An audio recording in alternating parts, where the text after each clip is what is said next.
Thank you.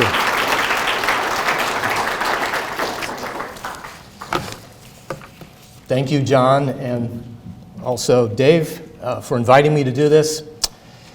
Thanks for coming out on this beautiful spring-like February afternoon. I was worried the turnout might be a little low because of the great weather, but it looks like it's not. I have 3 challenges before I start, and so just in case you know, first is I need to stop in a reasonable time. I could talk about this for hours and hours, so if I start seeing a glazed look on your eyes, I'll know that that's time to start turning it towards the end. Second challenge is that I'm used to lecturing in a room that's about 5 times the size of this without a microphone, and so I project my voice out, so I'll try to not get too loud. And again, if I see if somebody wince, then maybe that'll be a sign for me.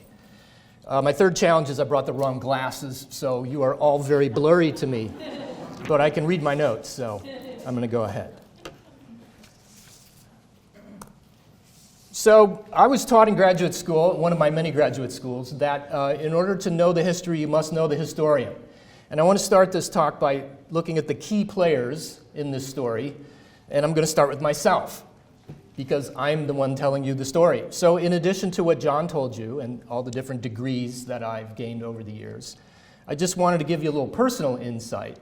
I was a trial attorney. I practiced in Florida for about 6 years. That's where I met and married my wife, and it was one of the best times of my life. But during the course of that, I became obsessed with architecture. It's sort of out of the blue. I didn't expect it. I was never interested in architecture as a child.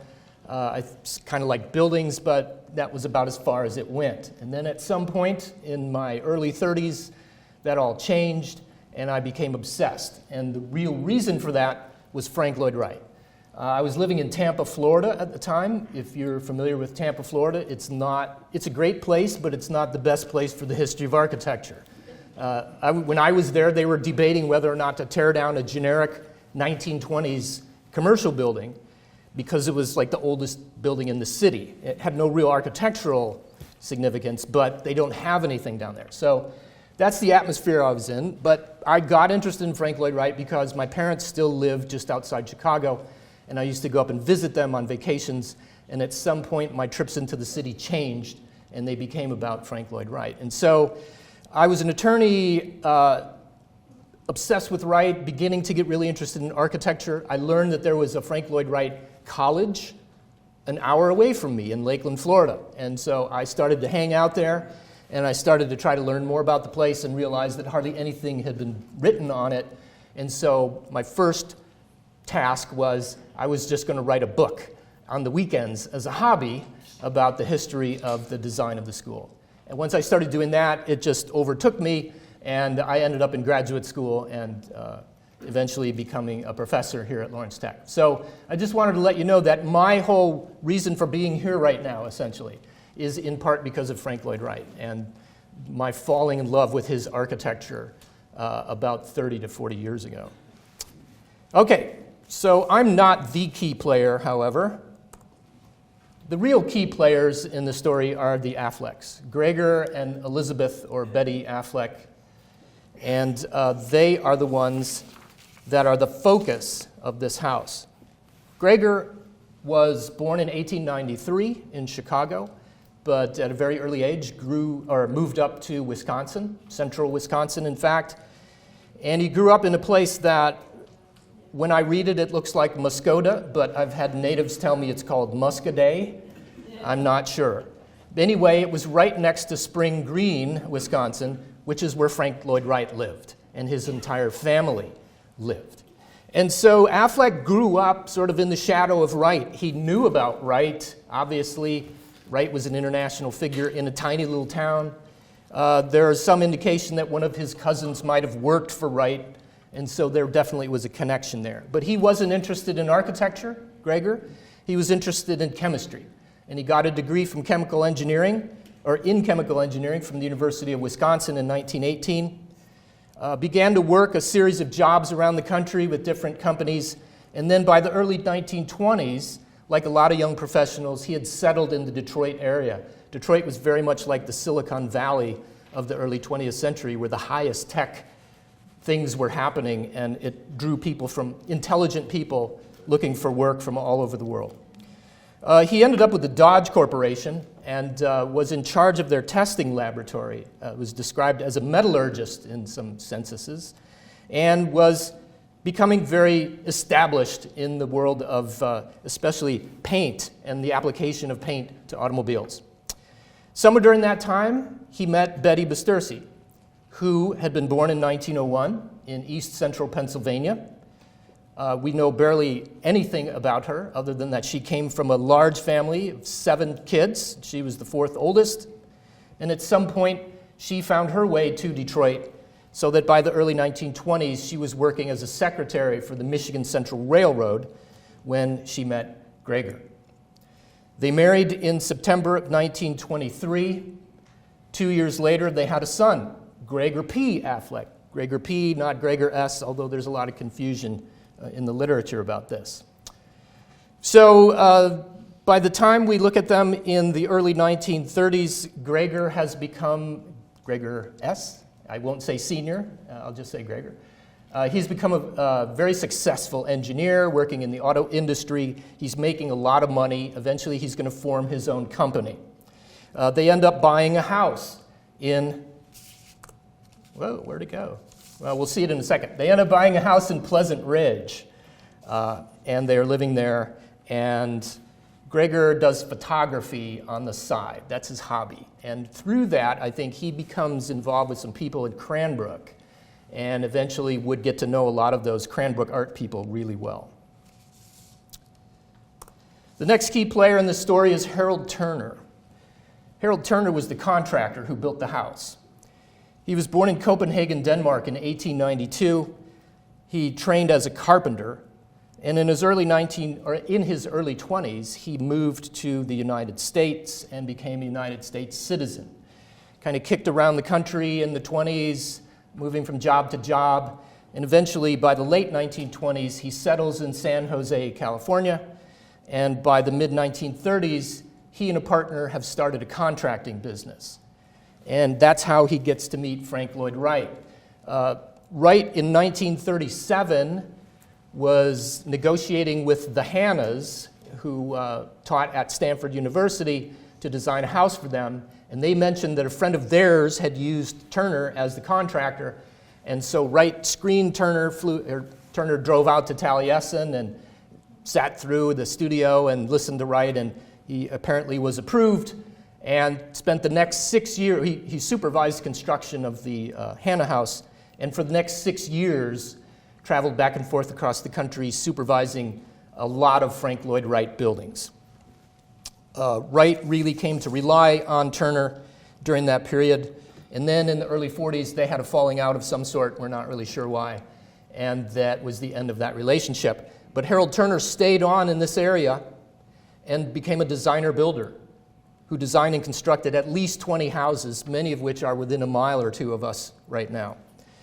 He died in 1974. And then the last key player, obviously, is Frank Lloyd Wright, one of the most famous architects in history.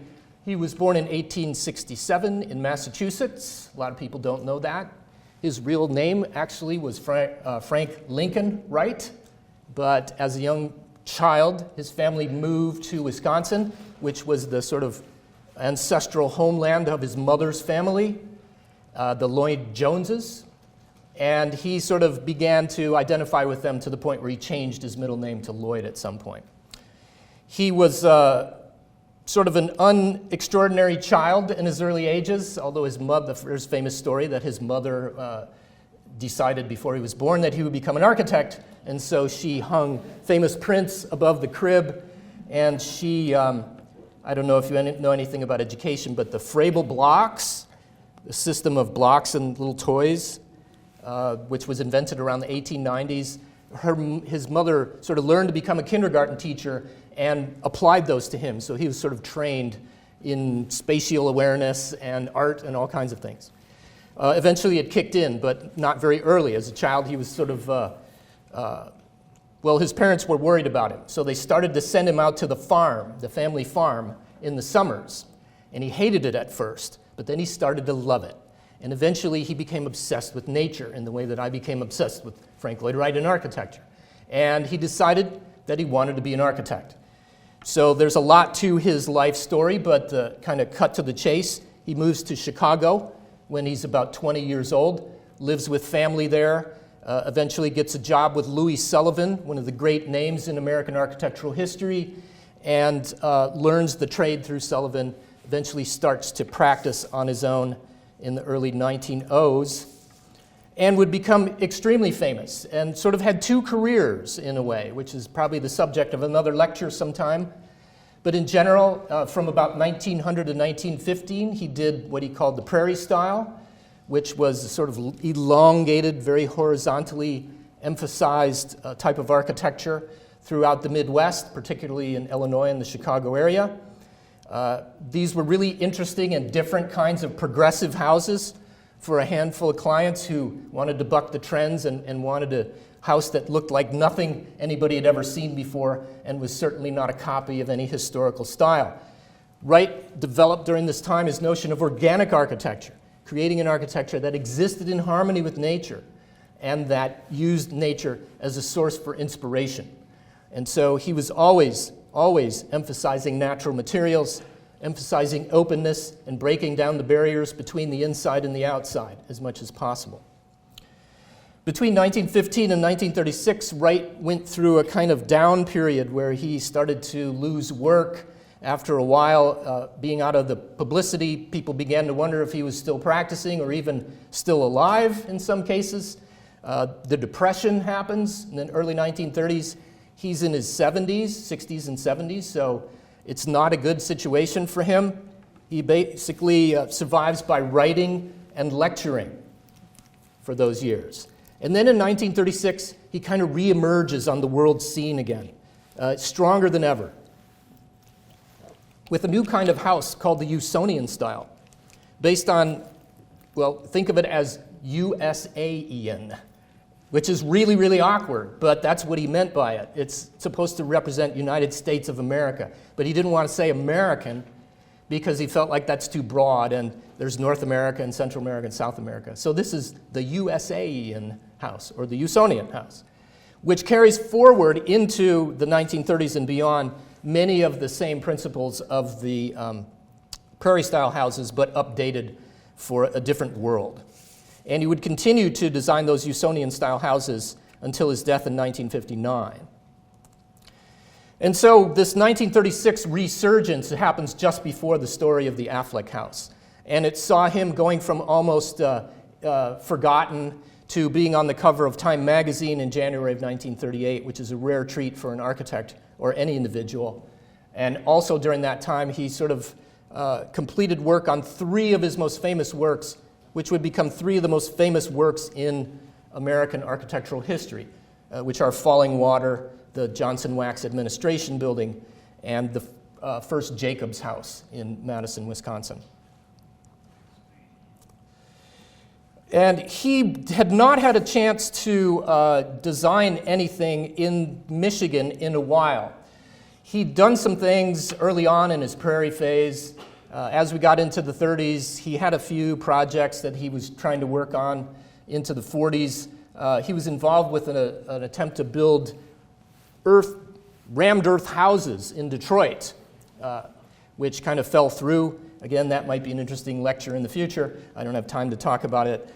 But his biggest project in Michigan, in the Detroit area in particular, had been a project for Henry Ford. You may not know this, but the Henry Ford house in Dearborn, Fairlane, was actually supposed to have been designed by Frank Lloyd Wright. The negotiations were happening. There were some initial sketches that were presented to Henry Ford, and then at this time, Frank Lloyd Wright very famously left the country for about a year to work on his book, but he left with the wife of a client, and he was still married at the time, and she was still married at the time, and you may know this story, but it's been documented. It was a kind of a publicity nightmare for Wright. And when Henry Ford found out about it, he basically fired Frank Lloyd Wright for acting immorally, because Henry Ford was well known as a kind of a stickler. I show you this image, though, is what survives of the project. Actually, while Wright was gone, a woman in his office named Marion Mahoney took over the design tasks, and she made an actual design for Fairlane. She made the drawings for it. While he was gone, again, this never gets commissioned or never gets built, but it's sort of an interesting side note in history. So at this time, Wright has not done any work in the Detroit area, but he's built some Usonians elsewhere in the Midwest. And here are some images of Usonian. They really were kind of remarkable for the 1930s in a lot of ways. For one thing, as I said, they're carrying on this idea that he'd been working with, of working with nature and using natural materials, and even mimicking nature. So in all the slides I'm going to show you of Wright houses from this point on, look for the horizontal line. Look for the line that reflects the ground plane, because that was the basis for his design. It was his starting point. So that and the natural materials and the notion of breaking down barriers between rooms and between inside and outside are carryovers from the old prairie school days. But in the meantime, technology has advanced. And so by the 1930s, when he begins to design these Usonian houses, there are new products available that weren't available before. And there's a depression going on. So cost cutting is absolutely necessary. And so he starts to design this new generation of houses. And he cuts costs wherever possible. He eliminates garages in favor of carports. He says the modern auto is strong enough that it can withstand the weather. You don't have to park it in a garage. But if you really want one, he'll give you a carport. And he'll extend the roof over to keep the hail off your car. He gets rid of basements. He says they're unnecessary. Instead, he creates all these Usonian houses on a slab, and he uses that slab to heat the house. He feels like forced air, heat, is too expensive.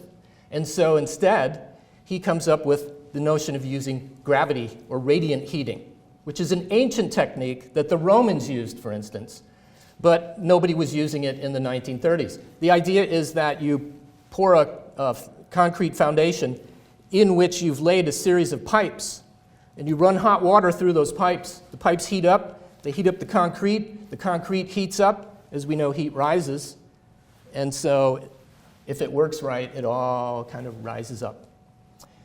He felt like that was a way to save money. He tried to design these houses so that almost all the utilities would come into one point. A lot of them are L-shaped, and in that nook or elbow is a room with the washer and dryer, and next to it is the kitchen and the bathroom. And that's it. Otherwise, there are bedrooms and a living room. But that means that all the water pipes in the house go into one spot, and not a bedroom here, and a bedroom there, and a bedroom upstairs. Again, saving money.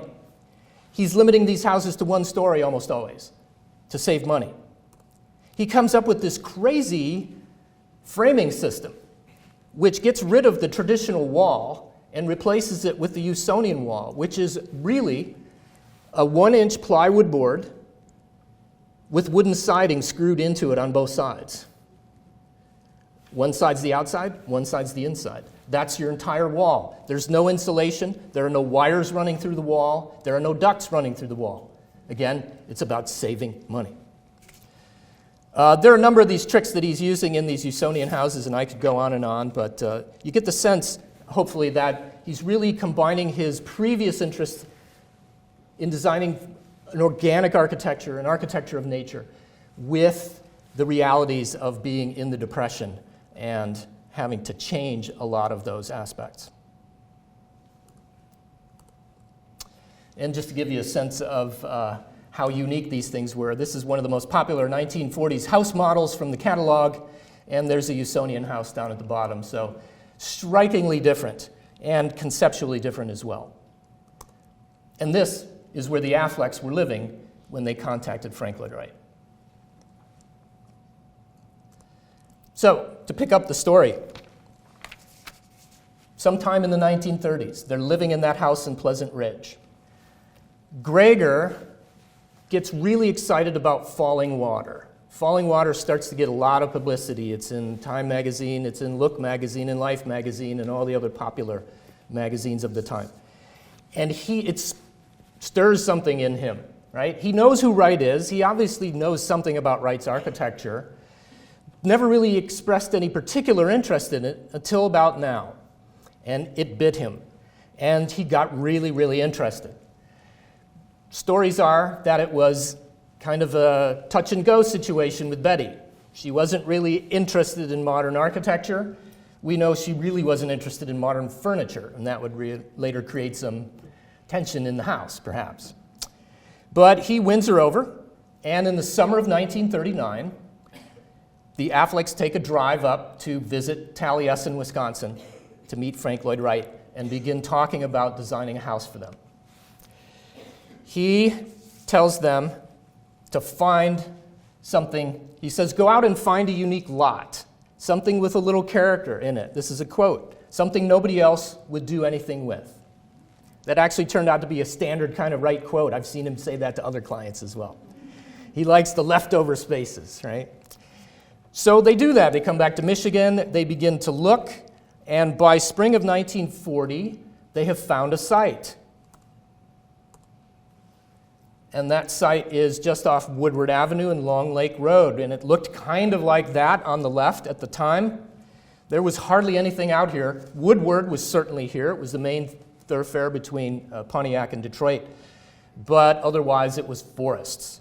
And so they bought about 2 acres or so.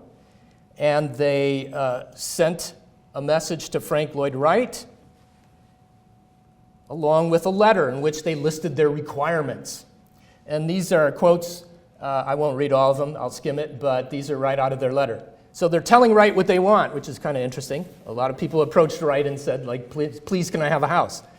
But the Afflecks say, all right, we want 3 bedrooms and a maid's room. We want a large living room and fireplace, utility room that might be used as a laboratory or workshop. Gregor was an amateur photographer. They want a fruit cellar, 2 bathrooms. There are only 3 people in their family. One of them is going to be leaving soon. He's 15 years old. And so they're thinking of the future. They also mentioned that they wish not to limit too much in designing the home, but we both like stone and glass, by the way. We like dishes and books, and we want room for that. And they're lucky in that they want a carport because that's all Wright was going to give them anyway. And so, whoops.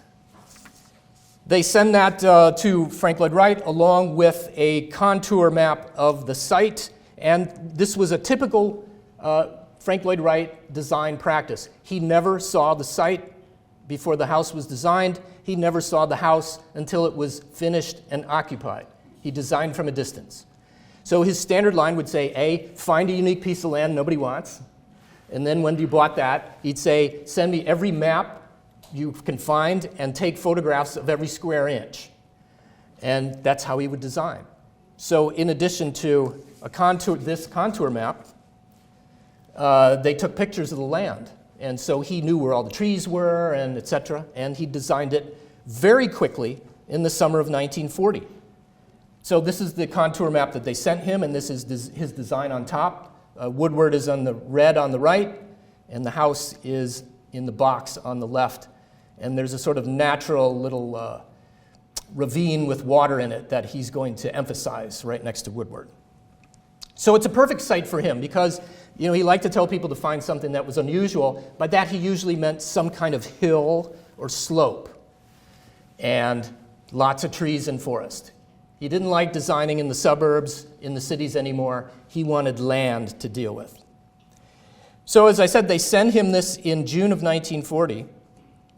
And then like a week later or so, they drove up to Wisconsin again to talk to him a little bit further about the project.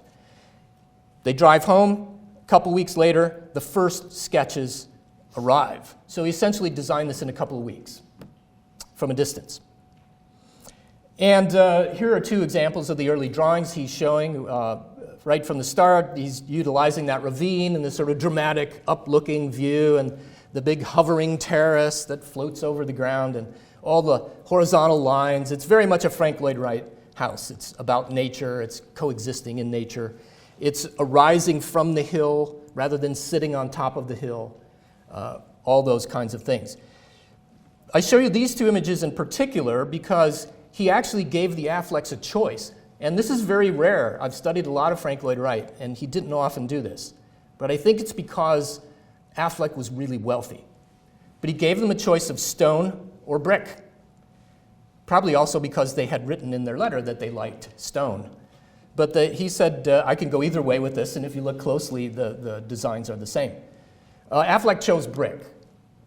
His daughter, who I talked to a few years ago, told me it's probably because he was cheap.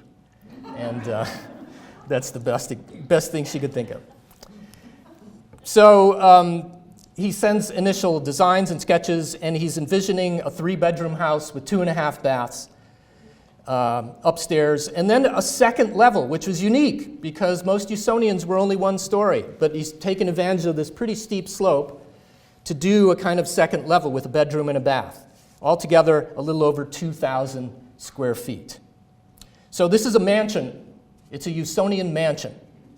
It's way bigger than most other Usonians. It has more levels, and it's bigger than the standard house of 1940.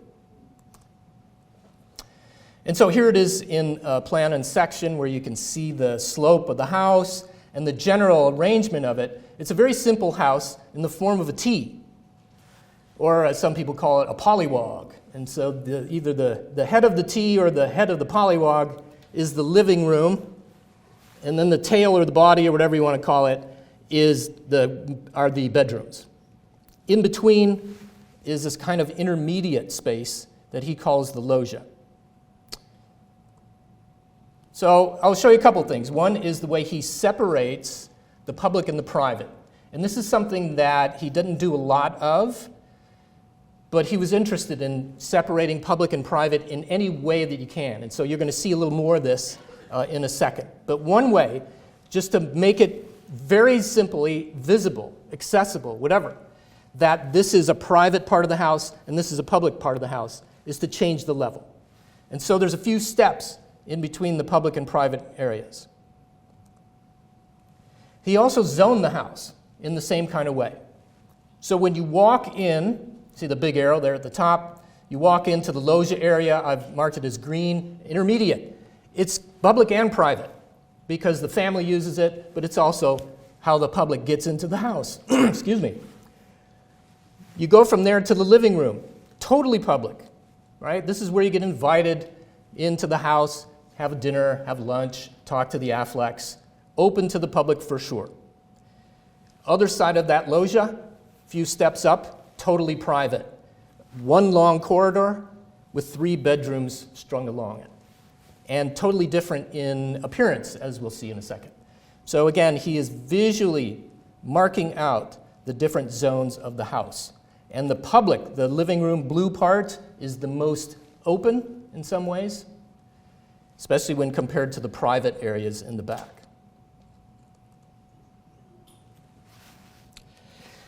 Well, the Afflecks agreed with everything Frank Lloyd Wright said. They made no changes. They selected brick, and they sent him the okay in late summer of 1940.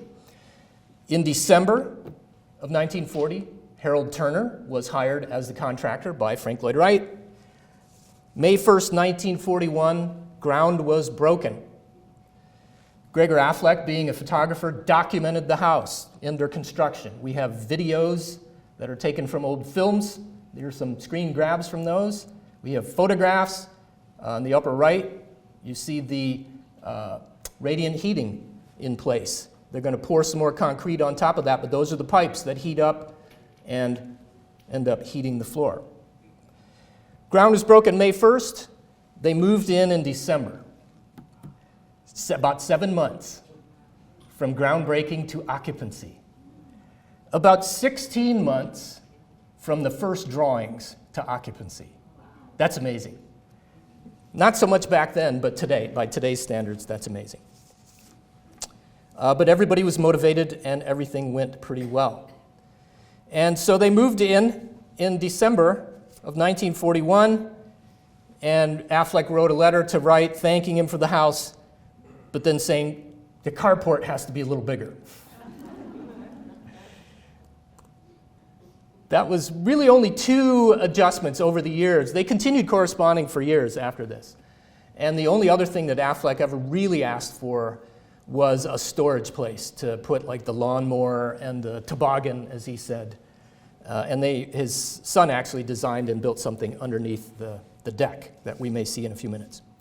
Okay, so the house is constructed in 1941 and occupied towards the end of that. And here are some early shots of it where we can see there's nothing around it, and it is very much that horizontal reflection of the ground plane and emphasizing nature and emerging out of the hill rather than sitting on top of it. And so you can also see that the house has two faces. Even though this was a very secluded lot at the time, Wright's standard technique was to design houses with a public and a private face. And so in the upper left, if you were driving, or if you drive past it today on your way to one of the condos that are right behind there, you'll see that public face where you just get a little strip of window underneath the roof, and that's about it. You can't see into that house, and that's intentional. He is blocking you. On the other side, we see it's starting to open up. We're looking at the row of bedrooms and the loggia in the corner there, which has wall or floor-to-ceiling glass. So much more glass on the private side, much more about opening up to nature while blocking the family on the public side. Standard Frank Lloyd Wright design.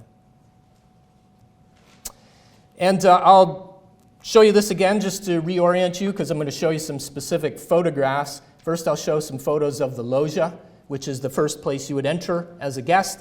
Then we're going to turn left and go into the highlight of the house, which is the living room that overhangs that ravine or terrace. And then we'll go back and look at the bedrooms. So upon entering, you would be in the loggia, or what some people call the foyer or the foyer, or who knows what people call it, but it's a staging area from which you can turn left. That's the slide on the left. You're looking at the living room and beyond. That is the highlight of the house, the main focus of the whole thing. If you would turn right, see that little passageway there in the middle on the right slide? That's the corridor that leads to the bedrooms. So that wall that you see with the window on top of it in the right slide is the wall that separates the private and public areas of the house. And it's very, very intentional. And by the way, that little open door that you see sort of in the center on that right slide, that's a bathroom. And it looks like a closet, because all those other doors are closets. But then you open that last one, and there it is. It's a bathroom. Frank Lloyd Wright loved built-in things. It was part of architecture in 1900 when he first started to practice, and it never left him. And so we may see some more built-ins here in these shots. So assuming that your goal is to have dinner or a meal with the Afflecks in the living room, you would find yourself here in this fantastic space. It's a dining room and living room all in one. So looking at the slide at the bottom left, you're looking towards the dining area. See where all those dishes are on the wall? And by the way, remember the letter that Betty wrote saying they like dishes and they want room for them? Well, Wright did built-in, oh my gosh, what's the word? Shelves. Jeez. Built-in shelves, thank you.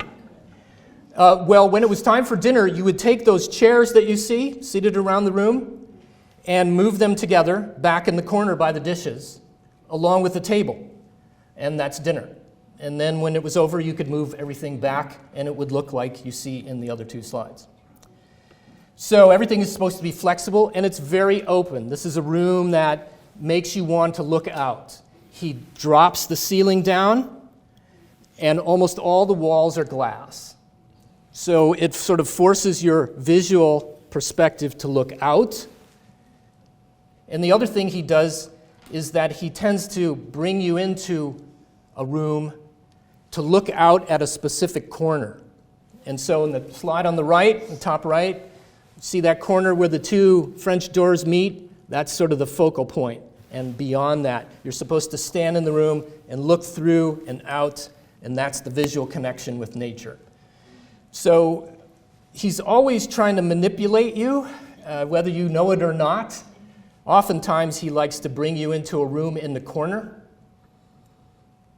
and that's a way to get you to understand how space opens up in a room. So this room we're in right now, for instance, we all came in that door back there, which is in the middle, and our experience was kind of walking into the middle of the room. There it is. If we had come in through that door in the corner back there, the room would open in two directions for us in a different way, and we'd get a different sense of space. It's a psychological trick that Wright used over and over and over again, bringing you into a room from the corner and having a visual look across a room and then out through a window. Next to that dining area is the tiny little workspace. This is an old 1940s photo for fans of old kitchen stuff. Wright called it the workspace intentionally rather than the kitchen. This is part of his new Usonian design mindset. Part of what's happening is that middle-class families no longer have maids often or help, and so more and more mom is doing the cooking and the cleaning and raising the kids and all that sort of thing. And so he imagines this as sort of the work center of the house, the operations center, where mom is in control, and she's cooking, and she's cleaning, and she's watching the kids, and it all happens in a very small space where it's easy to reach things. You don't have to walk 20 feet to go to a cupboard, to grab a pot, to walk 20 feet back to the stove.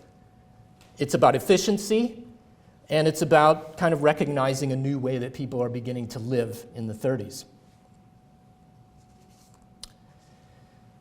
Going back to the private side of the house then, remember there's a wall there and a couple steps up. Well, if you look at the slide on the left, this is the gallery or corridor that indicates the private side of the house. It's raised above that public level, and those bedrooms are in a row, bedroom, bathroom, bedroom, bathroom, bedroom, along the left-hand side.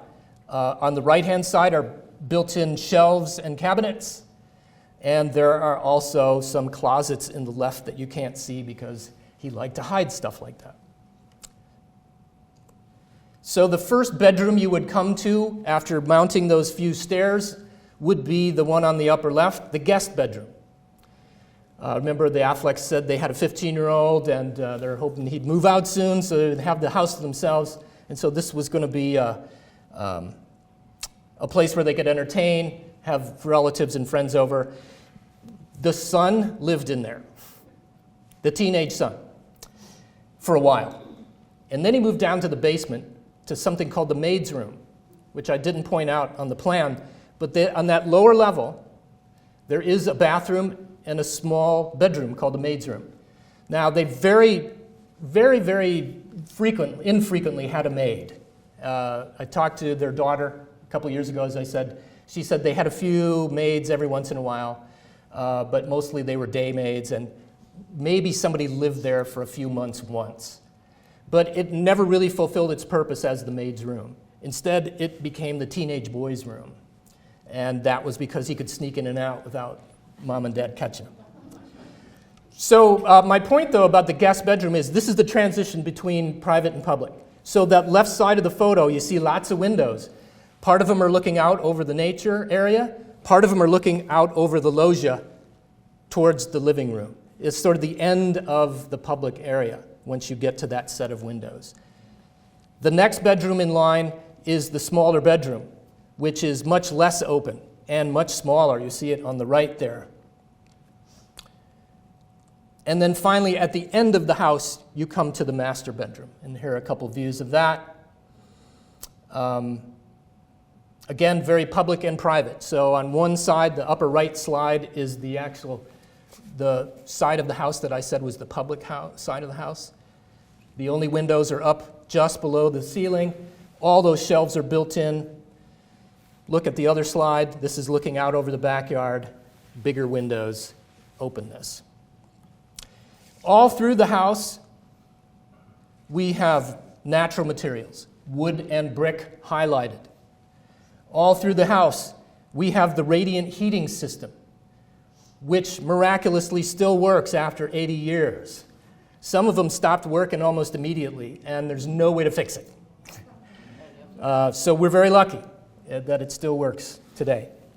But really, one of the interesting points about the Affleck house you can see in this slide, these slides in particular, and it has to do with Harold Turner.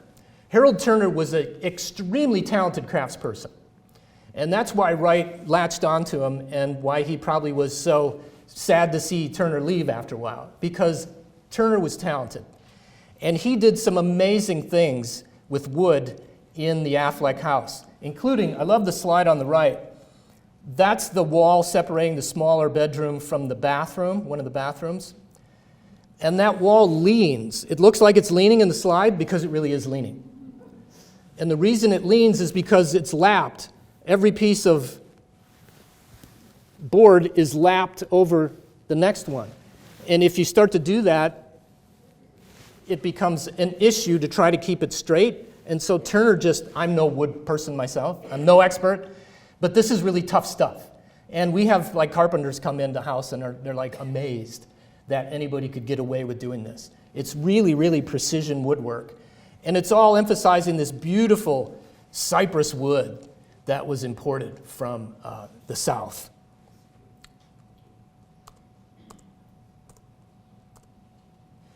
A couple of contemporary views of the house as it is today, as the trees and bushes and everything else has grown up around it, so giving it a more natural feel. It really does kind of fit in. It's very much a part of the hill and a part of the natural landscape. And that terrace outside the living room that you see in the upper right is very much a highlight of the house in the way it kind of hovers over the landscape. And Wright took advantage of that. He designed an area underneath that terrace to be used, if it's raining or, if it's kind of nice out, but not enough that you want to be outside without some kind of protection. You could have a cookout down there. Maybe you could sleep out there on a nice night. It's sort of an outdoor room. It matches a roof terrace that I didn't show you. He made all these Usonian houses with flat roofs, and in some cases, like the Affleck house, he made it to be a roof terrace. So there's a set of stairs that walk up from the kitchen and take you up to the space above the living room, where you could, again, sit out on a nice night, have a meal, look at the stars, enjoy nature.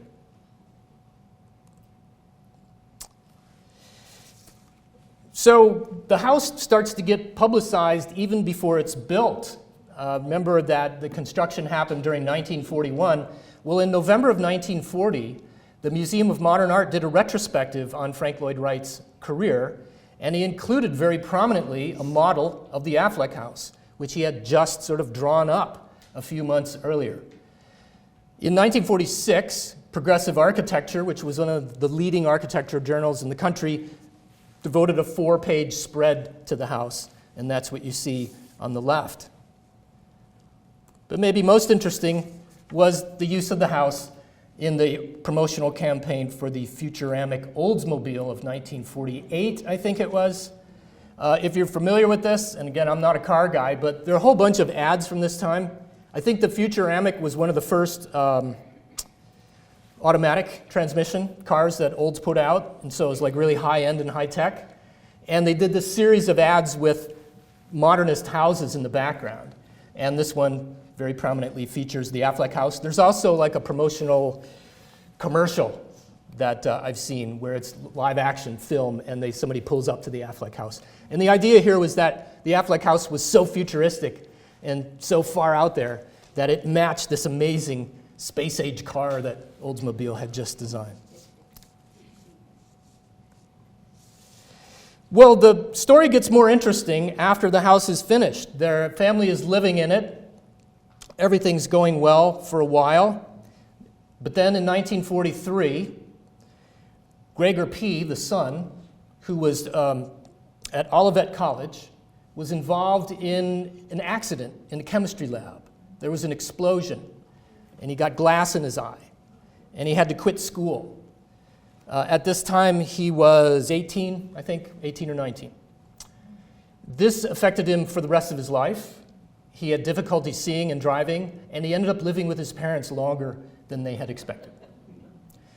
And then in 1943, again, just around the same time that this happens, Betty discovers she's pregnant. And in 1944, on Frank Lloyd Wright's birthday in June, she gave birth to Mary Ann. And so now there were 4 people in the house that was supposed to be for 2. And things were getting a little cramped. Mary Ann reports that as a child, she slept in the small bedroom with Mother. Father slept in the master bedroom, and Gregor the son slept down in the maid's room or in the guest bedroom. Then she eventually moved into the guest bedroom. Then she eventually moved into the maid's room. They're just trying everything, I think. But the key takeaway is they need more space. And so they contact Wright in 1951, and they say, we've bought 3 more pieces of property, and we need another house. And they're thinking that like just up from the back of the house, the hill crests, and that might be a good place for a second house. Well, Frank Lloyd Wright was ready because his entire career would try to rehash old designs. If he designed a house that didn't get built, he would never give up on it. And it just so happened that he had a design for a house based on circles that he pulled out, changed a few things, named it the Pergola House, and sent it to Affleck in 1952. And there was some very serious negotiations. They were going to build this thing on the same property. You can see there, just up from the original house, and a very unique and different kind of design in the sense that everything is based on circles. There are circular rooms and big circular columns, and it's a very different kind of experience. They didn't build it for whatever reason. Young Gregor eventually moved out. Mary Ann eventually moved out. Gregor S. and Betty lived in the house for almost 40 years. He died in 1973. I'm sorry, she died in 1973. He died in 1974. And in 1978, the children left the house to Lawrence Institute of Technology, now known as Lawrence Technological University. We're still not sure what that connection was. Mary Ann told me that her father really thought highly of the Lawrence brothers as businessmen, and I think he was supportive of their effort to start a college for middle managers, which is how LTU started. But again, we're not really sure. Why not Cranbrook and all the people that he knew over there? It's one of the mysteries we're still looking at. But he did leave us the house in 1978, and we've taken care of it ever since. It was listed on the National Register of Historic Places in 1985. And as was mentioned at the beginning of this talk, we do open it up for tours. How many people have been in the Affleck house? Raise your hand. Pretty good. How many people have seen it but not been in it? Okay. If you've seen it but not been in it, raise your hand. Well, good. If you're really interested, we are the owners and operators of the Affleck Tour service. I think we start up in the spring. One of the things to keep in mind is that we're a school, and it's not our job to own or maintain or give tours for the Affleck house. So we all do this on the side. So we have kind of a limited situation. Like you can go to Falling Water anytime you want and go in. We have a touring season. Generally, it's the spring through the fall. But if you're interested, there are a couple things you could do. The easiest is to contact me. So my general email is dalegeyer@yahoo.com. Can't forget that. If you can remember my funny name, you can remember my email address. If you have any questions about the house that I don't answer in the next couple minutes, or you just want to learn more about it or inquire about a tour, please email me, and I will connect you with the right people. I would also ask that you please take a look at the Frank Lloyd Wright Building Conservancy and consider donating. The email address is www.savewright.org. It's amazing. You would think that, and you people seem to be knowledgeable, fans of Frank Lloyd Wright, many of you. You would think that it would be a rare occasion when a Wright building is threatened. You'd be amazed. They're constantly threatened. Right now there are Frank Lloyd Wright buildings that are being threatened, and it continues to happen. And so the Conservancy is a nonprofit that works only to try to protect these buildings and work with owners to create easements so that future owners can't tear them down if they want a mega mansion and they just don't like a 1940s house. So I do encourage you to please check out the Conservancy, at least, if not donate. And with that, I will thank you for your attention and open it up for questions. I'm sure you have a lot of them. Thank you very much.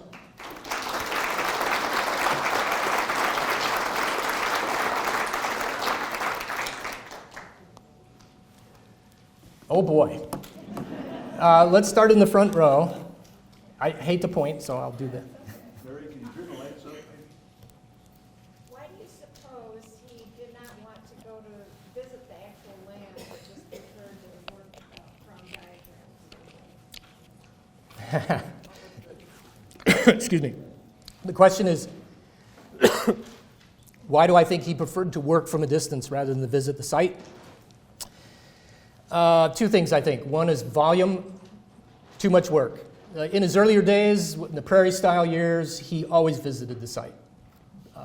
When the Usonians got going, he was older, and they started coming fast. He designed hundreds and hundreds of Usonian houses over a period of 23 years. So it just was more practical to do it from a distance if he had the right information. Second, I think, is ego. I think he felt like he could design it just fine from a distance. He didn't need to be there. From the photos and the maps, he could imagine it. And honestly, I think he was right, because if you've been to the house, it's beautiful, it's wonderful, and it totally captures the site. And he was never there until it was finished. Yes, sir? How many Frank Lloyd Wright houses are in the Detroit area? How many Frank Lloyd Wright houses in the Detroit area? I was afraid someone would ask because I forgot to look it up. The Affleck house was the first Frank Lloyd Wright house in the Detroit area, but shortly after, or almost simultaneous with it, there was a house going up in Plymouth, the Wall House, the Carlton Wall House. Is there one in 7 Mile?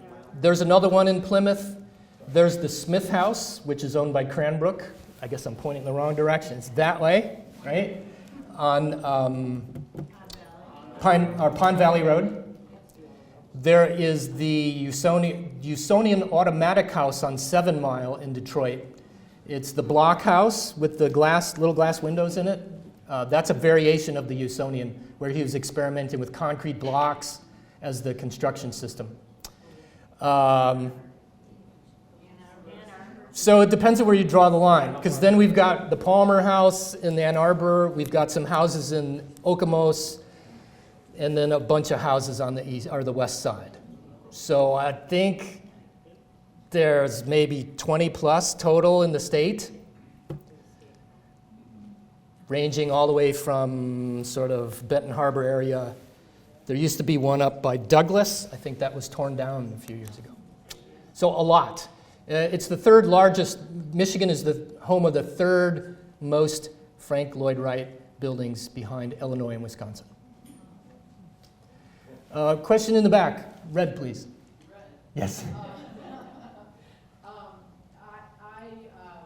once walked through a model of a Usonian house that was put up as part of a display on the Washington Mall. It was maybe 30, 40 years ago, but obviously, Dr. Geyer, you had walked through, been in piles of Frank Lloyd Wright houses.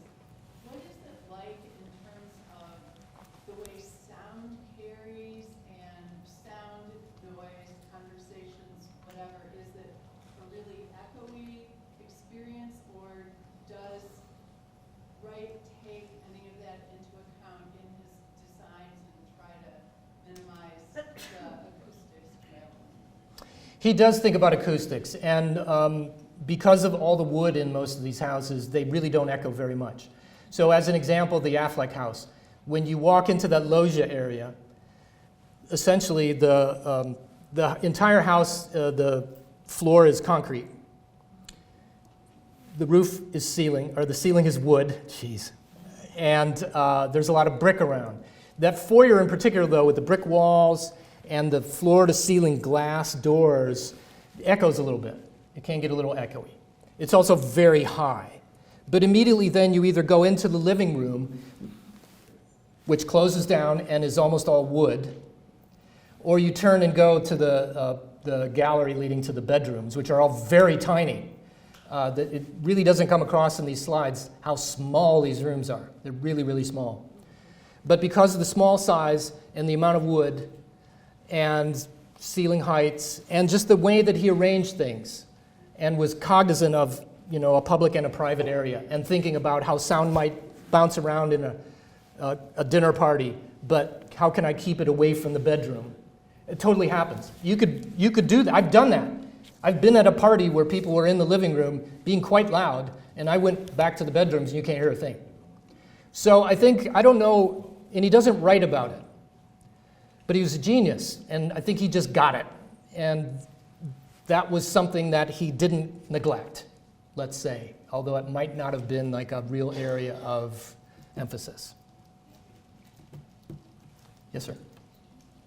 In a lot of his houses, he designed all the furniture, You said he designed the furniture for his house? Yeah, these chairs and, well, the beds are recreations. But in the living room, these chairs are original. We reupholstered them a few years ago. The tables are original. These are kind of, if you know Frank Lloyd Wright furniture, these are actually kind of comfortable, and which is rare. And they're not very, they're very plain and simple. It's plywood, and there's no cutouts on them or anything like that. I think that's what Affleck wanted. There's some indication that, as I said, Betty never really warmed up to modernist furniture. The house seems to have grown on her, by all accounts, which implies to me that she wasn't a fan originally, but she got used to it.